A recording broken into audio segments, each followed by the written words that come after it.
everyone, I'm Steve. Mark's still at work, and this is Smokeysteveandmarc. Welcome or welcome back, and happy Thursday.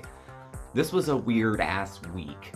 The word of the week, of the past week, well, of the past 2 years is resilience, which I'll touch on in a moment, but just for safety's sake, I'm doing good, Mark's doing good, I hope y'all are doing well too. Mark's back to working in the office, and we are now not Uber virgins anymore. We had some paperwork to go sign, and I had never taken an Uber. Uber Eats, sure, but never to travel. And it was so easy. The guy came so fast I was embarrassed. And depending on when you go, it's either a great deal or you're screwed on the price, depending. But it's been helping us get around. You know, a rental car would be about $100 a day. With my insurance, it would have cut it down to $50 a day.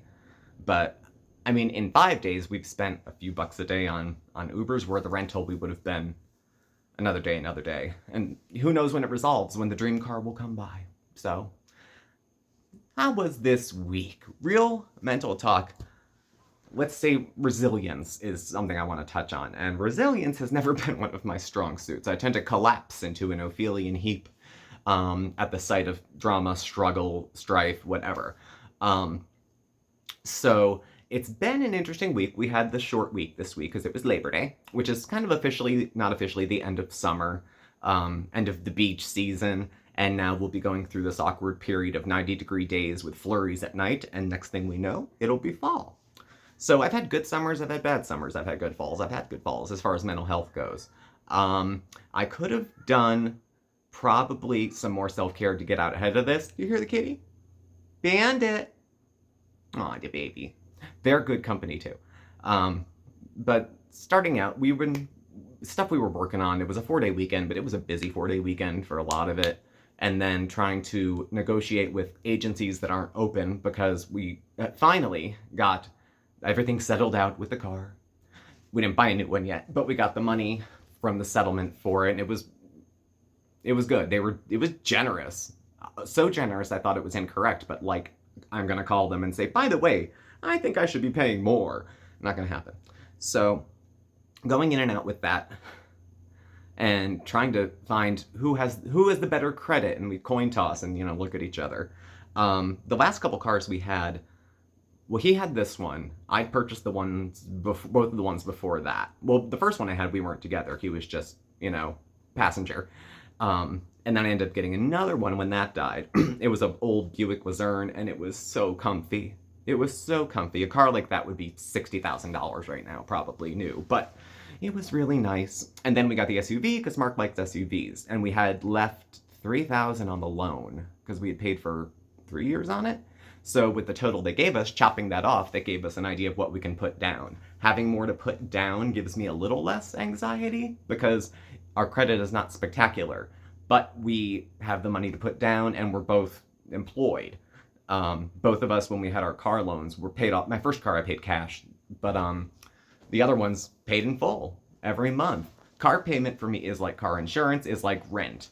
Well, if you don't want to embarrass yourself, pay your phone bill first, because as soon as that's off, they know hard times are coming. So trying to think about in my head where we're going to car shop, how we're going to work that out. Work has been good. Pretty much. Today work was okay. I get the Schmondays bad. I get that feeling from when I was a kid going to school when the alarms go off in the morning. Now I've grown out of it because they pay me to go to work. They didn't pay me to go to school. So it's kept that part of my routine up, but I don't know. It's just been much more challenging to hold on at present. Not worse, challenging. Challenging meaning it's just taken a little extra than I thought. It's not that I was unprepared for things to be challenging. They've been more challenging, thank God, and they're less challenging, and there but for the grace of God go I, for those who are struggling a lot. But I was really low resilience this morning, hence the crying thing. Now, I went about 2 good weeks without crying on my way to work, or getting dressed for work, or looking in the mirror before work, and it's insanity in its finest, because it's morning Steve, and morning Steve has consequences for afternoon Steve. It's a really touchy time for me in the morning to get up and get out, and it's not laziness, it's absolute fear of the day beginning. Now, I have to tell you, I've been at the same job for 10 years. I get over it, I guess, like every day, because apparently I've gone back. I've had job duties changed up into stuff I actually like.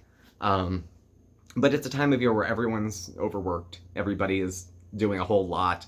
The kind of way we collect data and process it is on the calendar year, not the fiscal year. So come the end of this, I'm into the third quarter, where I have to have certain numbers met. And they're being met now, but they're not being knocked out of the park. So I'm strategizing because I have some more time to do it. And it's just the nature of it, trying to track down people to do a survey to say, how's your mental health? Are you getting the help you need here? Are you being treated with respect? If you're trying to evaluate someone getting, let's say, crisis services, I'm not going to walk up to you and ask you a few questions about your current crisis and if they're doing a good job. I get that they need feedback, but I don't know. Just dealing with a couple things in the last 2 weeks where I'm just going to shut up because I'm seeing things that came across my desk that were mistakes and I was just not letting it go. I had a snafu with some of the stuff I was working on. And so I just felt discombobulated, just like scattered all this way and that way. And I had to get a little plan in my head to deal with one thing, and I'd get this far into it and I'd get a text, or the cat would meow. Bandit. Yeah, me. Come see me. He hates me. See? He said no. So that's the work end of things. And the mental health end of things, I had therapy over the weekend. It's going to be Zoom, 8 o'clock on a Saturday. Tell me I don't care about my mental health. 8 a.m. on a Saturday doing a Zoom treatment. Literally got up, did the Zoom, and got my coffee and dozed back off for a little bit.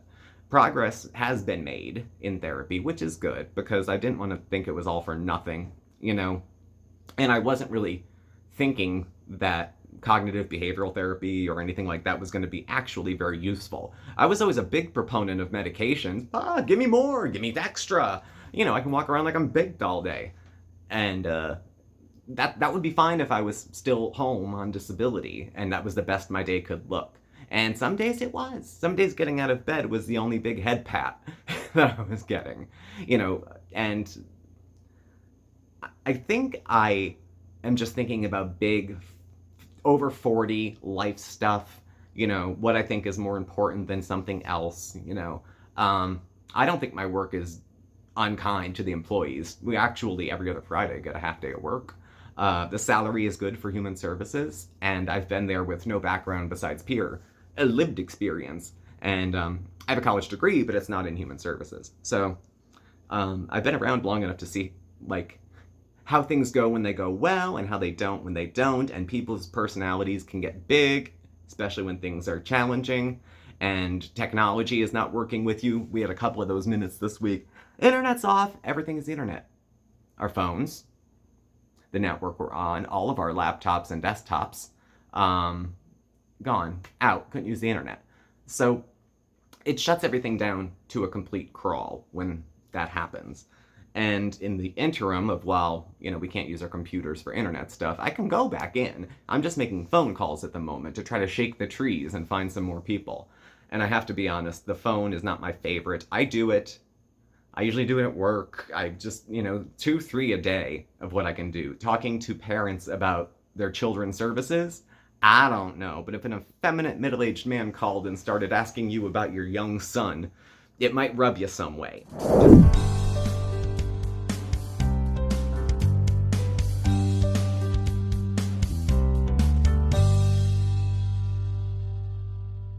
Just reading into it, of course that's not what's happening, but just reading into it, and I tend to talk more with the adults, and I have 10 adult levels of care and 1 child. So I had a good meeting today with the folks who oversee us from the outside. We're contracted to do this work by the managed care organization, and we had a meeting today, a Zoom, and it was okay. I hit my targets for the month. I was a little nervous because everything's just been so busy.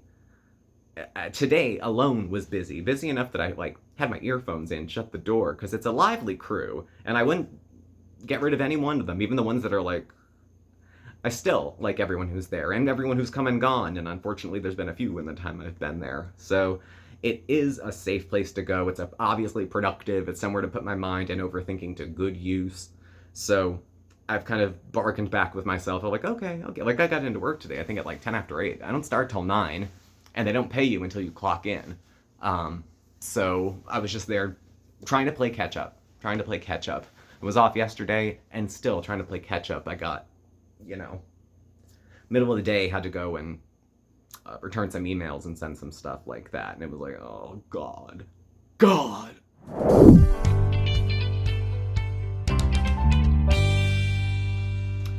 And so resilience is not what I thought not to be one of my strong suits. My most intense therapy I had was about 12 years ago. It was a 90-day inpatient mental health, drug, and alcohol kind of place.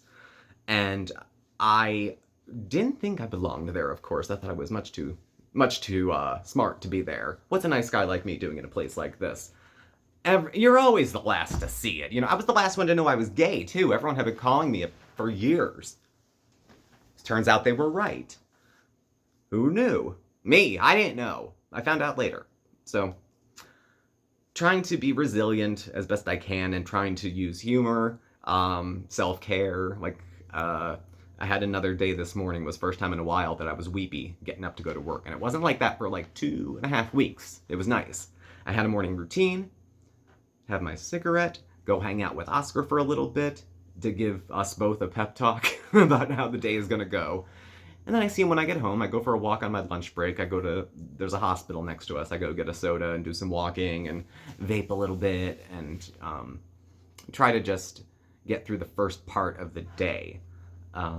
But having a few things in the last couple of years, they've been rough. I'm in the hospital. He's in a car accident. He was in rough shape. I mean, it seemed like a lot. Moving on short notice it seems like it's been since like the end of COVID, since like 22 on, it's just been like, really? It's like 6 months of ordinary time and then some big to-do.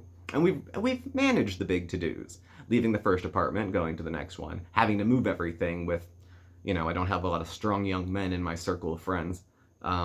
So we did a lot of moving ourselves with my parents helping along to do it. God love them, they're over their 70s too. And then when that place was condemned, moving over here. But all the good stuff that could have happened.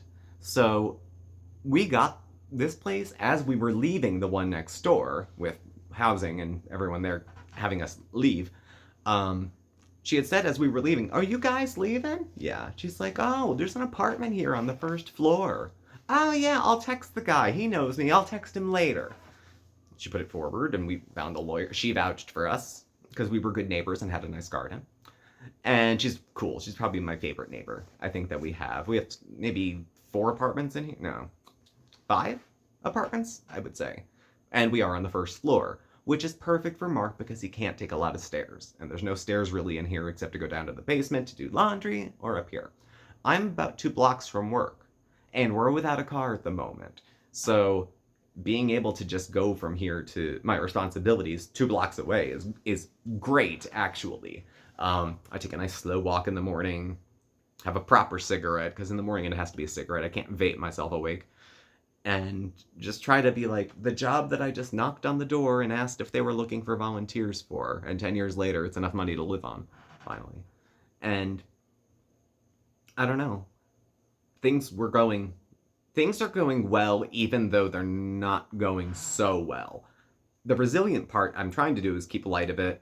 I mean, what else can you do? I don't mean to diminish any of Mark's concerns, certainly when we're talking, or take unkind things, too easily. But, we've been supporting each other through the hard times. We're married, so, I mean, God, in the first couple of years, really throw it at you.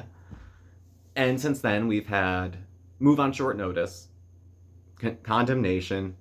I was in the hospital last year. Mark is constantly in a state of flux, plus he had a car accident. So there's a lot happening, and I try to stay grounded, at least that's what they told me to do, when things feel like they're going all like this. So in a situation like I've been going through this last week, we didn't work Monday, it was Labor Day. Tuesday was fine. Wednesday, not so fine. Thursday was today, which was good, and then Friday I'm in again and it's fine. So trying to have the feelings of I'm uncertain what I want to do with my future. Do I want to live here forever? What kind of car should we get? And I'm getting way ahead of myself and then getting mad at myself for not having well-planned tangents. Like anytime I want to do anything, I should have the plan on hand without any preparing. That's what I did when I was 18, but it's not brave at that age. It's dumb. I don't have the convenience of youth to blame it on. So So we're still trucking. We're still trucking. It may be loud, might be messy, we might be limping. I might have a cat carrying with me, but here we go. We're doing this. It ain't pretty, but it'll be done. It'll get done. And that's how I try to keep myself in check, give myself some reassurance with a little humor, because that's what I try to offer to other people, not to make light of their circumstances, but to be like, hey, it's okay. We're gonna be okay. Oh fuck if I know how, looking at all this, but it'll be fine. It usually is. And so getting nervous the day before going to work the next day is like doing it twice. I think a viewer had commented on that, and it was right, because you have to go through it all the night before and then all when it's actually happening. And it's a huge waste of energy, and it makes you sick to your stomach, and you try to just plow through anyway, and some days the anxiety is not there for a couple weeks, and then today it was. And I felt bummed like I had, how do you say? I felt bummed like I couldn't handle what I was supposed to be handling. But I am handling it. Just not as stoically, maybe, or as business or as whatever, as I'd like to be. Look, this is it. I'm a mess. He married a mess. I married him. So I have support. My parents are still alive, thank God, and I'm the youngest kid. They always say the baby is spoiled, and I wasn't then, but my parents are a very big part of our support group now that I'm older. Mark's too. So I have that kind of support. As far as current issues of transportation, we've gotten the business settled with our funder, so it was paid off. The gap protection paid off the loan, and that was that. So we had whatever was left, and now we go car shopping. And of course, I don't know what can we even get for what we have. We have to get be grateful. I mean, I thank God I bought all that insurance, except for the rental car, which is still cheap to use a couple Ubers than to take the rental, because it wouldn't have been covered in full under my insurance plan anyway. It would have been half off. And with that half off, I was still using less than that a day to travel around. A $4 ride here, there. It can go quick. I can see how you can rack up a Uber total fast, very fast. So we learned how to use Uber because we couldn't drive. So we can do things. We can do simple things. So we can do big things too. We can do that. And I'm not trying to plow myself through this alone. I have Mark, I have pets, I have family, I have great people that I work with, who are pulling for me. I always think everyone wants to secretly see me fail. That's in my head. That's not true, actually. But I'm sure you've never done anything like that, right? So going into the end of this week, what are we looking at? Tomorrow I'm in the office, and then in the drop-in center, which is a little more like people come in to hang out, and they might ask for help with something, or ask if you can make a phone call, or do you have any bus passes, like stuff like that. And then it's the weekend, and I'm looking forward to the weekend. Very much so, forward to the weekend. Because I don't know. I can't put my finger on it. I'm not burnt out at all. Like, not even close to what I would consider burnt out to be.